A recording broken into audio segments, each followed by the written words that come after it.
see there. So Crockett, as they grew, they bought this bigger office over off Carmel Road. They moved over from the office.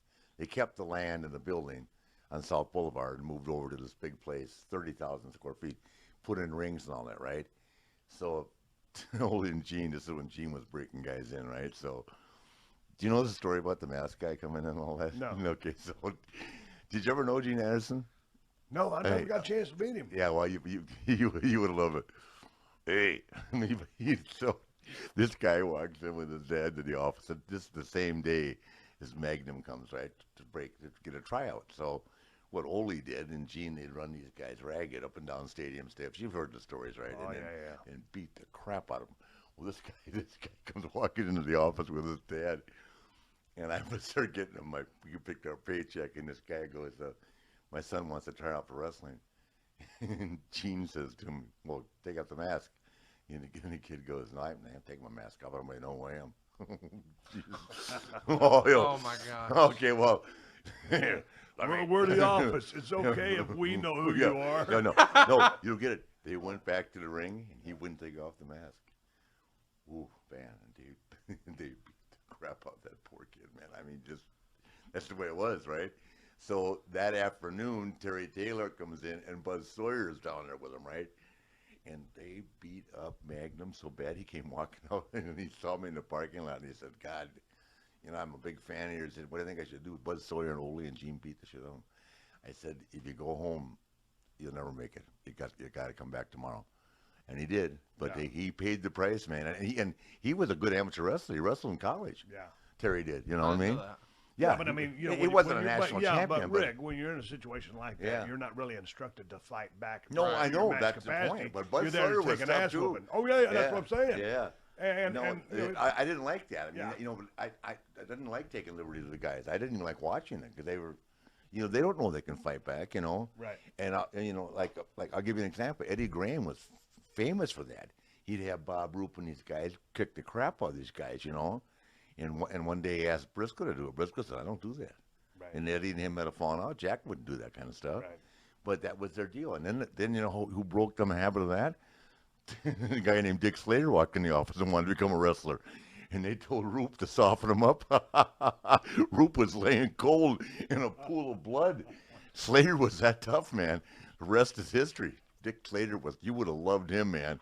100 miles an hour down the road. He could work. He was just like Terry. And tougher than hell, boy.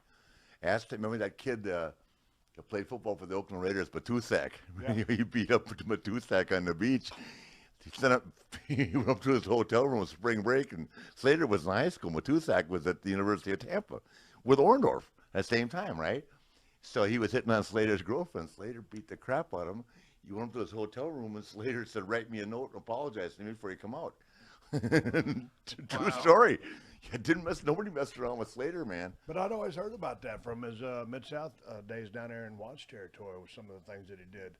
But yeah, he put one of our mutual friends' head in the toilet. I won't say who. I know, but see, that's what I'd always heard, and I never got really over chance to get in the ring with Diggy Slater. Yeah. But he was a damn good wrestler, but he never reached like a big megastar status. Well, he had that accident. He was in that car wreck with Terry and what happened? Blanchard. And all. They were driving in a van, and this is like 1986 or so, and terrible car wreck with Terry Funk. We talked about it, and he suffered a terrible concussion, and a spinal injury. He was never the same again. Oh, see, I never knew that, but I'd always heard that Diggy Slater was one tough son of a bitch. Oh boy, was he ever?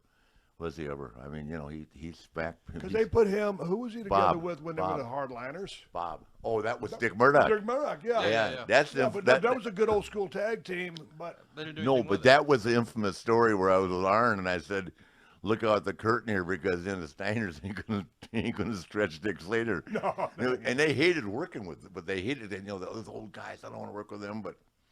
There was no Frankensteiners. There was no belly to bellies. Not with Dick Slater in the ring. And you know what? I got to rewatch that match on YouTube because I remember that match, but I just don't remember the match in my head. No, you and I'm sure you heard the conversation. Arn and I were standing there. It was a pay-per-view, wasn't it? No, I don't think it might have been. I think it was just taping, but they hated working with older guys, and and they, in all fairness, but I mean, I've seen Slater. The best example of Dick Slater, it was Slater and Tenryu, the famous Japanese Yeah. wrestler, against Brody and Hansen. Wow. That was the first time I saw how tough Dick Slater was, because Brody and Hansen, this is in the Budokan, right, in Japan, Right. sold out, and those guys, that's when they were on top of their game. Yep. Brother, Slater didn't fucking take a deep breath, and excuse my language, he didn't take a step backwards. And Tenryu, you know, they're trained to die before they do anything, but nobody sold nothing for 30 minutes.